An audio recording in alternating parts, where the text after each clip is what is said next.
مسلمانوں نے اپنے ابتدائی عہد میں جبکہ ابھی ان کی وحشیانہ زندگی کو ختم ہوئے زیادہ دن نہ گزرے تھے، جس قدر عظیم و شان فتوحات کی ان پر غور کیا جائے تو ایک عجیب طرح کی حیرت طاری ہو جاتی ہے۔ ناظرین، وہ کون سی چیز تھی جس نے عرب کی تہذیب و اخلاق سے عاری قوم کو ایک مہذب اور شائستہ قوم کے پیکر میں ڈھال دیا تھا اور اس میں اتحاد پیدا کر دیا تھا جس کا تصور بھی نہیں کیا جا سکتا تھا؟ یہ وہی قوم تھی جس کے کسی شاعر کا ایک شعر ہی ایک ہی باپ کے دو بیٹوں میں ہمیشہ کے لیے تفرقہ ڈال دیتا تھا اور باہمی عداوت کی ایک ایسی آگ بھڑک اٹھتی تھی جس کا نتیجہ خون ریزی اور مسلسل جنگوں کی صورت میں ظاہر ہوتا تھا۔ سوال یہ پیدا ہوتا ہے کہ یہ انقلاب کس طرح پیدا ہوا؟ کیا اس انقلاب کا سبب وہ نیا دین اسلام ہے جس نے انہوں نے اختیار کیا تھا، یا وہ عدل تھا جو اس وقت قائم ہو چکا تھا، یا وہ مساوات تھی جس نے حاکم و محکوم کو ایک ہی سطح پر لا کھڑا کیا تھا، یا پھر فوجوں کی اعلیٰ کارکردگی تھی جس نے انہیں فتوحات سے نوازا؟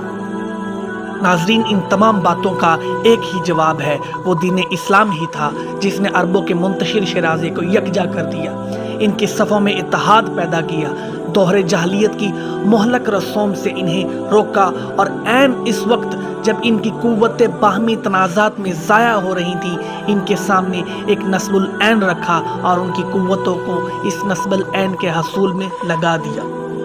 ناظرین، جب مسلمانوں نے اپنے گرد نظریں دوڑائیں تو انہیں معلوم ہوا کہ ایک طرف تو امرا عیش پرستی میں مشغول ہے اور دوسری طرف مظلوم اور غریب رعایا جو ستم میں ڈوبی ہوئی ہے۔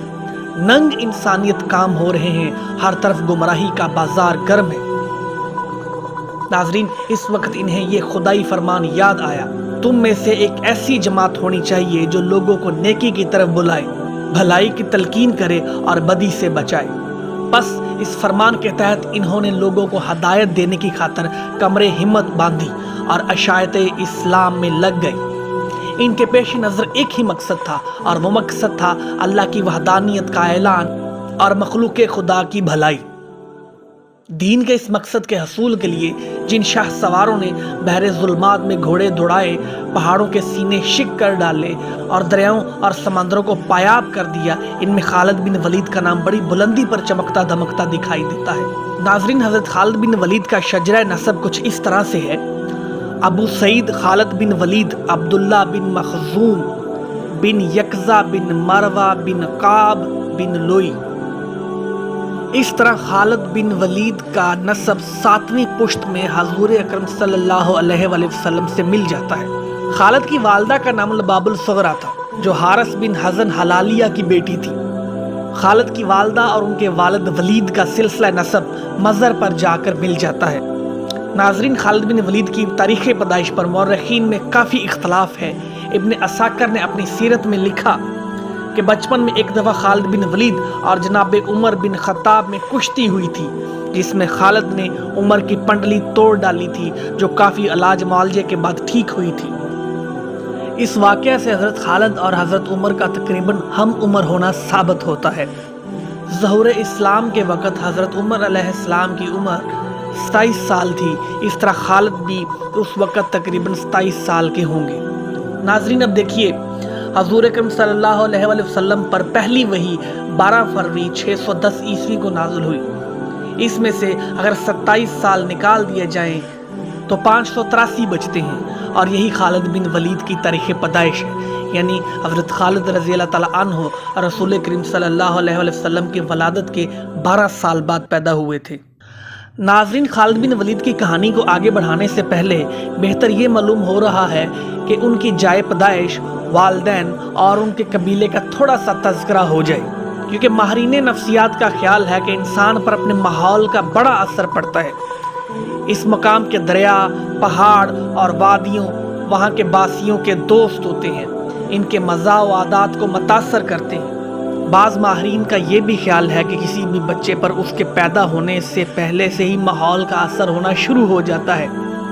اس کے ثبوت میں ماہرین نے 17ویں صدی کے مشہور انگریز مدبر تھامس لوب کی مثال دی ہے، جو اس بات کی تصدیق کرتی ہے۔ ناظرین، کہتے ہیں کہ یہ مدبر بے انتہا بزدل تھا اور ہر دم خوف و ہراس میں مبتلا رہتا تھا۔ اس کی وجہ یہ بتائی گئی ہے کہ جس وقت ہسپانوی بیڑے آرمیڈا نے انگلستان پر چڑھائی کی تو تھامس لوپ اس وقت ماں کے پیٹ میں تھا۔ اس حملہ کی دہشت سے اس کی ماں بہت خوف زدہ رہتی تھی۔ یہی خوف و دہشت اس کے پیٹ کے بچے پر اثر انداز ہوئی۔ اس طرح تھامس لوب باوجود ایک معروف مدبر ہونے کے تمام عمر بزدل اور خوف زدہ رہا۔ ناظرین، خالد بن ولید کا وطن مکہ اور قبیلہ قریش سے ان کا تعلق تھا۔ قریش عرب کا سب سے زیادہ مشہور قبیلہ تھا اور زمانہ قدیم سے مکہ کی کلید برادری اسی قبیلہ کے پاس تھی۔ ناظرین، مکہ کے لوگ انتہائی جفاکش ہوتے تھے، اس لیے مکہ حجاز کے جنوب میں ایک بنجر وادی میں آباد ہے۔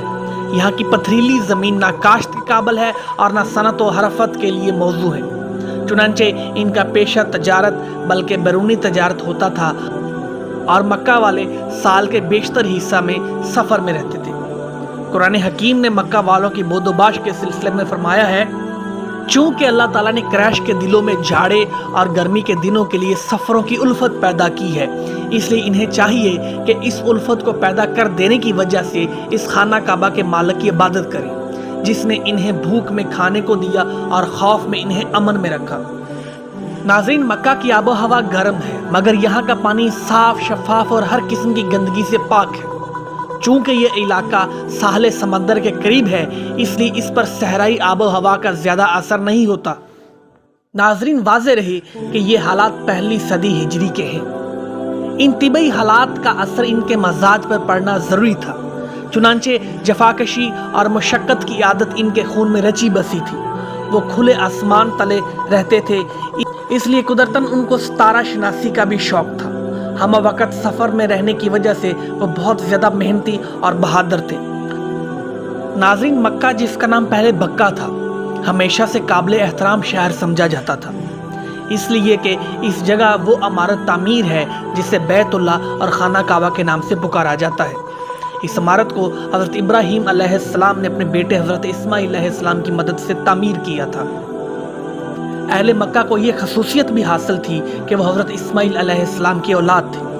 چونکہ مکہ کی تولیت ان کے ہاتھ میں تھی، اس لیے خانہ کعبہ کے ساتھ ساتھ قریش مکہ بھی دوسروں کی نسبت زیادہ قابل احترام اور جانے جاتے تھے۔ اس لیے خانہ کعبہ کے ساتھ ساتھ قریش مکہ بھی دوسروں کی نسبت زیادہ قابل احترام سمجھے اور جانے جاتے تھے۔ ناظرین، اپنے اس احترام اور تقدس کے باعث وہ اسلام سے پہلے حج کے موقع پر عرفات میں قیام نہیں کرتے تھے۔ ان کا کہنا تھا کہ ہم مکہ کے رہنے والے ہیں، پھر ہم مکہ سے باہر کیوں جائیں؟ حج کے لیے باہر سے آنے والوں کو وہ مجبور کرتے تھے کہ وہ عام کپڑوں میں حج نہ کریں، بلکہ خاص کپڑے جس کو ہم احرام کہتے ہیں وہ پہن کے آئیں۔ اگر وہ ایسا نہیں کر سکتے تو پھر ننگے ہو کر حج کریں۔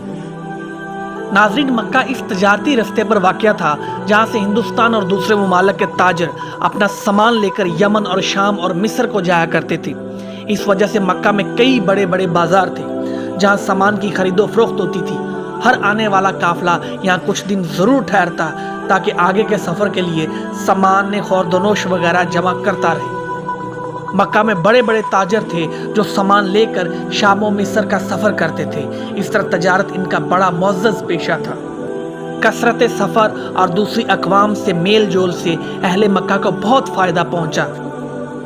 ایک طرف تو وہاں ہر طرح کے مال کی فراوانی ہو گئی، دوسری طرف انہیں مختلف تہذیبوں اور افکار کے مطالعے اور مشاہدے کا موقع ملا اور ان کی عقلیں سیکل اور ذہن کشادہ و بلند ہو گئے۔ مذہبی برتری کے علاوہ اہل مکہ کو تمام عرب پر ادبی اور اخلاقی حیثیت سے بھی امتیاز حاصل تھا۔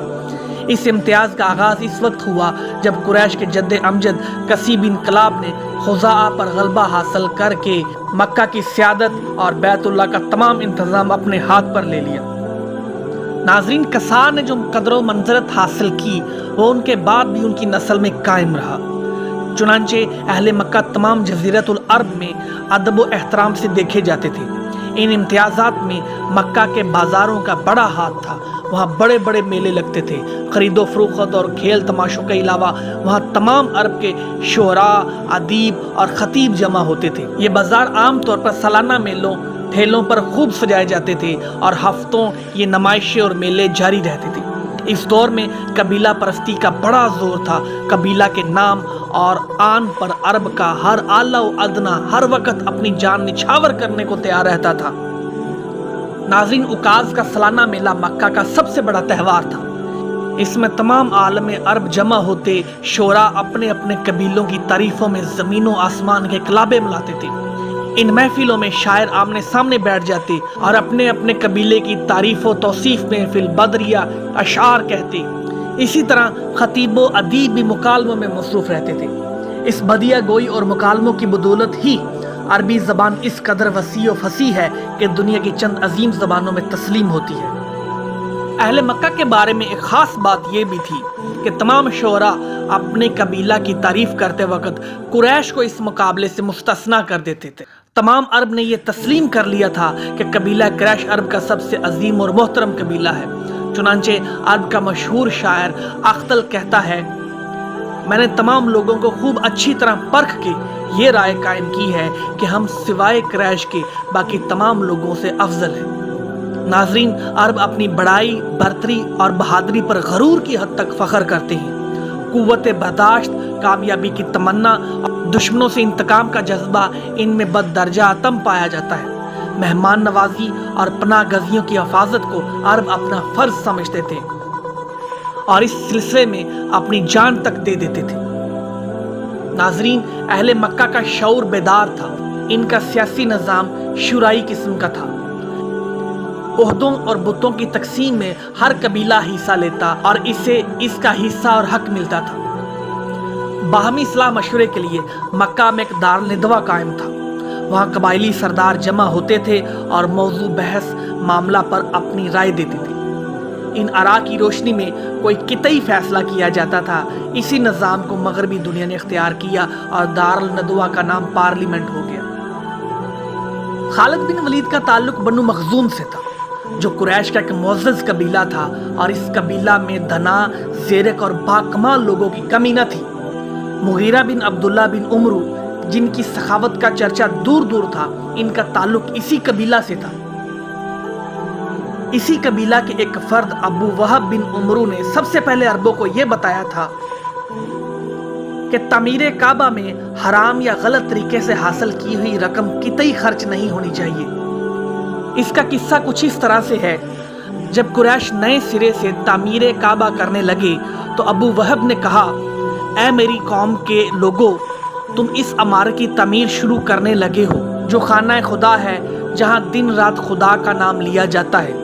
इसलिए इस बात का सख्ती से ख्याल रखो कि इसकी तमीर में कोई ऐसी रकम खर्च ना होनी चाहिए जिसके मुतालिक हराम होने का तुम्हें ज़रा सा भी शोबा हो। इस तमीर में ना तो फहशा का रुपया लगना चाहिए और ना सूद का रुपया, ऐसा रुपया भी जो इसकी तमीर में खर्च ना होना चाहिए जो जुल्म सितम से हासिल किया गया हो। नाज़रीन, कबीला बनु मखजूम का कुरैश में जो मुकाम था, इसका सबूत इस वाक़े से मिलता है कि जिस वक़्त काबतुल्लाह की तमीर नो का मरहला दरपेश हुआ तो तय ये पाया कि इसकी तमीर में तमाम कबाइल हिस्सा लेंगे। इसलिए इमारत को कई हिस्सों में तकसीम किया गया। इस वक़्त बनु मखजूम के हिस्सा में इमारत का तकरीबन 1/4 हिस्सा आया, यानी हजर अस्वद से रुकने यमानी तक तमीर नो बनु मखजूम के हवाले हुई। इस बात से इनके मर्तबे का अंदाज़ा लगाया जा सकता है।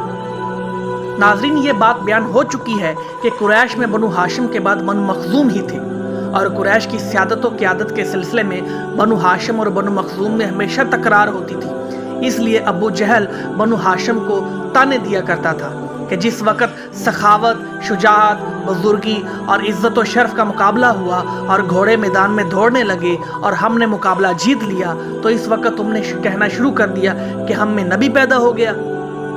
फिर जब खुदा के हुक्म से अन हज़रत सल्लल्लाहु अलैहि वसल्लम ने नबूवत का दावा किया तो बनु मखजूम ने यह कहकर मुखालफत शुरू कर दी कि अगर नबी पैदा होता तो हम में से होता।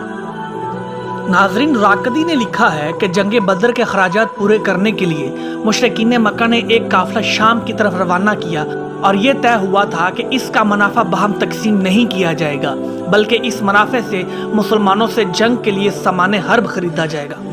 बस इस काफिला में बनु मखजूम के 200 ऊँट शामिल थे, जिन पर इनका सामान तजारत था और मुनाफा भी इनका तकरीबन 5000 मिस्काल सोना बनता था। नाजरीन, खालिद बिन वलीद की परवरिश एक ऐसी कौम में हुई थी जो शुजाअत, इज्जत व वजाहत और दौलत में एक बुलंद मुकाम रखती थी। खालिद बिन वलीद पर अपने कबीला और वालिदैन का बहुत असर पड़ा और इन्होंने अक्लमंदी, दनाई, शुजाअत और बहादुरी और फ़नून सिपाहगिरी में इंतहाई कमाल हासिल किया। इन्हीं खूबियों की बदौलत इन्होंने ऐसे ऐसे कारहाय नुमायां सरंजाम दिए जो आबे ज़र से लिखे जाने के काबिल हैं। नाजरीन, ये पहले ही बयान कर चुके हैं कि कसी बिन कलाब ने बनु खुज़ाआ पर गलबा हासिल करके इन्हें मक्का से निकाल दिया था और इनकी जगह अपना कबीला कुरैश यहाँ आबाद किया था। इस वक्त से मक्का और बैतुल हराम की रियासत और सियादत कुरैश के हाथों में आ गई थी और इस रियासत को 6 हिस्सों में तकसीम किया गया था। नंबर 1, दारुल नदवा। नाजरीन, ये इमारत कसी ने काबा के बिलमुकाबल बनवाई थी। यहाँ कबीला के मुअज़्ज़िज़ीन और सरदार बाहमी सलाह मशवरे के लिए जमा होते थे। नंबर 2, अलवा यानी हलम बरदारी। ये महकमा जंग के लिए झंडा तैयार करता था और यही दूसरे लोगों को छोटे छोटे झंडे बनाकर देता था। नंबर 3, हजाबतुल काबा यानी काबा की दरबानी। जिस फर्द के ज़िम्मे ये खिदमत होती थी वो काबा का दरवाज़ा खोलता था और काबे के सिलसिला में तमाम अमूर की निगहदाश्त इसकी जिम्मेदारी होती थी। नंबर 4, स्तानफिया यानी कि पानी पिलाना। नाज़रीन, जिस शख्स के सुपुर्द ये जिम्मेदारी होती थी वो हज के अयाम में हाजियों के लिए पानी का इंतज़ाम करता था। नंबर 5, रफादा यानी मेहमान नवाजी और लताफत। रफादा की जिम्मेदारी कसी ने कुरैश पर फ़र्ज की थी। वो हर साल हज के करीब तमाम कुरैश से हस्ब तौफीक रकम इकट्ठा करता और इस रकम से खाना पकवा कर नादार और गरीब हाजियों में तकसीम करता था। नंबर 6, क़यादत यानी जंग के मौका पर सिपा सलारी के फ़राइज़ अंजाम देना। कसी ने अपनी ज़िंदगी में ये तमाम महकमे अपने हाथ में रखे। फिर वफ़ात के करीब इसने काबा की तौलियत के तमाम अमूर अपने बड़े लड़के अब्दुलदार के सुपुर्द कर दिए। अब्दुलदार के बाद उसके लड़कों और भतीजों जो कि बनु मनाफ में इख्तलाफ पैदा हो गया और जंग का ख़तरा पैदा हो गया, मगर बाज़ लोगों ने दरमियान में पढ़कर सुलह करवा दी और इन महकमों को बनु अब्दुलदार और बनु अब्दुल मनाफ में तकसीम करा दिया। नाजरीन, अब एक बार फिर हम आपको नोहना और इब्ने हातम की तरफ लिए चलते हैं। इब्ने हातम ने अबू सुफियान से मदीना जाने की इजाज़त ले ली थी, इसलिए इसके चचा नईम बिन मसूद ने भी इसे ना रोका। इब्ने हातम ने रख्ते सफ़र बांधा और मदीना की तरफ चल पड़ा। रास्ता तवील था मगर इब्ने हातम की आंखों के सामने तो उसकी जाने बहार का पैकर रक्सा था। उसे बताया गया था कि नोहिना सख्त बीमार है, उसके बचने की उम्मीद कम है। इसलिए इब्ने हातम जब भी उसका तस्वर करता तो नोहना उसे हंसती मुस्कुराती नजर आती। इस तस्वर ने इब्ने हातम का सफ़र आसान कर दिया और वह बगैर किसी खास परेशानी के मदीना पहुंच गया। नोहना की सहेली सफूरा ने उसके वालिदैन को बता दिया था कि उसने इब्ने हातम को नोहना की बीमारी की खबर भिजवा दी है, मगर इन्हें ये उम्मीद ना थी कि इब्ने हातम इतनी जल्दी मदीना पहुंच जाएगा। नोहना के वालिदैन ने इब्ने हातम को अपने सामने देखा तो हैरान रह गए। नोहना के वालिद ने अपने होने वाले दामाद को गले लगाया और माँ ने उसकी बलाएं ली। बीमार नोहना के कानों में इब्ने हातम की आवाज़ पहुंची तो उसने नोहना पर मसीहाई का काम किया। उसके उजड़े गुलशन में जैसे बहार आ गई। कहाँ तो नोहना को पकड़कर करवट दिलाई जाती थी और कहाँ वो उठ खड़ी हुई और दीवार का सहारा लिए लिए कमरे के दरवाजे तक पहुंच गई। उसकी माँ उसे इब्ने हातम की आने की खबर देने आ रही थी। उसने नोहना को दरवाजे पर खड़े देखा तो हैरान हो गई। उसने ताज्जुब से कहा, बेटी नोहना, तू तो करवट नहीं बदल सकती थी, तुझे यहाँ कौन लाया? नोहना के चेहरे पर बहाली आ गई थी। माँ, मैं खुद आई हूँ, मेरी अब तबीयत ठीक है। माँ ने आसमान की तरफ देखते हुए कहा, अल्लाह का लाख लाख शुक्र है। क्या तुझे मालूम है कौन आया है? नोहना ने जवाब देने की बजाय गर्दन झुका ली। उसकी माँ ने एक और इशारा दिया, वो मक्का से आया है, पूरे 2.5 साल बाद। अच्छा, ये कहकर नोहना खामोश होगी। माँ ने हंसते हुए कहा, अब समझ गई कि कौन आया है? नोहना ने माँ से आंखें मिलाई। माँ, मुझे मालूम है, मैंने उनकी आवाज़ पहचान ली है। माँ खुश हो गई और हाय रे मेरी बच्ची, ये कहकर बेटी को सीने से लिपटा लिया। इसी वक्त नोहना के बाप की आवाज़ सुनाई दी, अरे तुम किससे बातें कर रही हो? वो कमरे के अंदर इब्ने हातिम के पास बैठे थे कि बीवी की आवाज उनके कानों तक पहुंची। इन्हें ताज्जुब हुआ कि वो किससे बातें कर रही हैं, जबकि नोहना तो कमजोरी के सबब आंखें भी नहीं खोल सकती थी। इसलिए इन्होंने वहां से पूछा था, मेरी बेटी नोहना है मेरे पास। माँ ने बेटी को सीने से जुदा करते हुए जवाब दिया, इसी से बोल रही हूं मैं। बाप को बड़ी हैरानी हुई। बीमार नोहना तो बिस्तर से लगी थी। मुश्किल से दिन में वो 1-2 बार जो है वो बात करती थी और बस अपना शक दूर करने के लिए वो कमरे से बाहर आए। इब्ने हातिम भी उनके साथ था। इब्ने हातिम और नोहना के बाप ने नोहना को एक ही साथ देखा। उसके वालिद तेजी से उसकी तरफ बढ़े। बेटी नोहना के मुरझाए हुए चेहरे पर इस वक्त रौनक आ गई थी। इन्होंने आगे बढ़कर उसका हाथ थाम लिया और अंदर को चले गए। नोहना की माँ की नजर आते हुए इब्ने हातिम पर पड़ी तो पहले इन्होंने जल्दी से नोहना का ढलकता हुआ आंचल उसके सर पर डाला। फिर हंसते हुए बोली, आ जाओ बेटे इब्ने हातिम, तुम भी यहीं आ जाओ। इब्ने हातिम तो खुद जल्द से जल्द नोहना के करीब होना चाहता था। वो कदम उठाता हुआ सबके बराबर पहुंच गया और सब कमरे में दाखिल हुए। नोहना को बिस्तर पर लेटाने की कोशिश की तो नोहना ने इनकार कर दिया। नहीं माँ, मैं लेटे लेटे थक गई हूँ, मुझे तकिया के सहारे बिठा दीजिए। नोहना के वालिद बोले, माशाल्लाह माशाल्लाह, हमारी बेटी तो बिल्कुल अच्छी हो गई। बाप की हाँ में हाँ मिलाते हुए नोहना ने कहा, हाँ बाबा, मैं बिल्कुल अच्छी हो गई हूँ, आप मेरी कोई फिक्र ना कीजिए। नोहना की वालदा ने अल्लाह ताला का शुक्र अदा किया। फिर नोहना के बाप ने इब्ने हातिम से रस्मी सा सवाल किया, हाँ बेटे, नईम बिन मसूद की सुनाओ, वो कैसे हैं? बिल्कुल ठीक है खालू जान, आप सब लोगों को याद करते हैं। नोहना के वालिद ने जरा संजीदा होकर पूछा, बेटे इब्ने हातिम, मदीना में ये अफवाह उड़ी है कि नईम बिन मसूद मुसलमान हो गए हैं, इसमें कहाँ तक हकीकत है? इब्ने हातिम ने बताया, खालू जान, ये अफवाह नहीं हकीकत है। हम सब 3 साल पहले ही मुसलमान हो गए थे, मगर चचा ने हमें मना कर दिया था कि अभी इस बात का चर्चा ना किया जाए। फिर उसने जरा रुक कर कहा कि चचा जान अब भी अपने मुसलमान होने का ऐलान नहीं करेंगे। नोहना के वालिद ने सर हिलाते हुए कहा कि ठीक है, इनका ऐलान करते ही सारा मक्का इनके मुखालिफ हो जाएगा। खालू जान, ये बात नहीं है, इब्ने हातिम ने पुरजोर अल्फाज में कहा कि चचा जान को किसी की मुखालफत की परवाह नहीं, ना वो डरते हैं। नोहना के वालिद ने अपनी मालूमात में इजाफे के लिए फिर दरियाफत किया, तो फिर वो ऐलान क्यों नहीं करते? अगर कोई हर्ज ना हो तो ऐलान कर दें और सीधे मदीने चले आएं। इस पर इब्ने हातिम ने जरा आवाज दबाकर कहा, बात यह है चचा जान कि हजूर अकरम सल्लल्लाहु अलैहि वसल्लम ने चचा जान को इस बात से रोक रखा है ताकि इनके मदीना के बजाय मक्का में रहने से वहाँ के कमज़ोर मुसलमानों पर ज़्यादा जुल्म व सितम ना हो सके। चचा जान को जब किसी बेकस मुसलमान पर जुल्म की खबर मिलती है तो फ़ौरन वहाँ पहुँचते हैं और इसे रोकने की कोशिश करते हैं। नोहना के वालिद ने सर हिलाया, फिर तो ठीक है, हजूर अकरम सल्लल्लाहु अलैहि वसल्लम का हुक्म है तो फिर इसकी पाबंदी करना होगी। इस दौरान नोहना तकिए के सहारे बैठी चुपचाप इनकी बातें सुनती रही। फिर जैसे नोहना की माँ को अचानक ख्याल आया और वो बोली, अरे बेटी नोहना, तुमने इब्ने हातिम को सलाम नहीं किया? नोहना के लबों पर हल्की सी मुस्कुराहट फैली और उसने बोला कि मैंने सलाम किया था माँ, वो बातों में सुन नहीं सके शायद। इब्ने हातिम ने माजरत की कि माफ़ करना नोहना, मैं वाकई बातों में लग गया था, मुझे सबसे पहले तुम्हारी खैरियत दरियाफत करना थी। माँ ने बात बीच में ये चक ली कि बेटे इसकी खैरियत क्या पूछते हो, इसकी तबीयत तो ऐसी ख़राब हुई कि बस अल्लाह जानता है कि बस ज़िंदगी बच गई, आज तो बिल्कुल अच्छी नज़र आ रही है खुदा के फजल से। नोहना के वालिद खड़े हुए और बोले, मैं हकीम साहब की तरफ जा रहा हूँ, पूछूंगा कि किस वक्त देखने आएंगे नोहना को।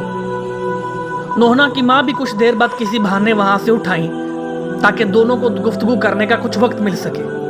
इनके जाते ही नोहना और इब्ने हातिम ने एक दूसरे की तरफ देखा, फिर देर तक देखते ही रहे। आखिर इब्ने हातिम ने खामोशी को तोड़ा, कुछ बोलोगी नहीं, यूं ही चुप बैठी रहोगी? नोहना ने कहा, तुम ही कुछ कहो, तुम भी तो खामोश हो। इब्ने हातिम ने आहिस्ता से कहा कि कहने का हक तुम्हारा है नोहना, तुम्हें मुझसे शिकवा करना चाहिए, पूछना चाहिए कि मैंने तुम्हारी खबर क्यों न ली, इतने दिन खामोश क्यों रहा। अब क्या शिकवा करूं? नोहना का लहजा दर्दीला सा हो गया, तुम आ गए हो, बस सब शिकवे शिकायत खत्म हो गए। सच पूछो तो मुझे तुम्हारे आने की कोई उम्मीद ना थी। हाँ, ये जरूर दुआ मांगती थी कि मरने से पहले एक बार तुम्हें देख लूं।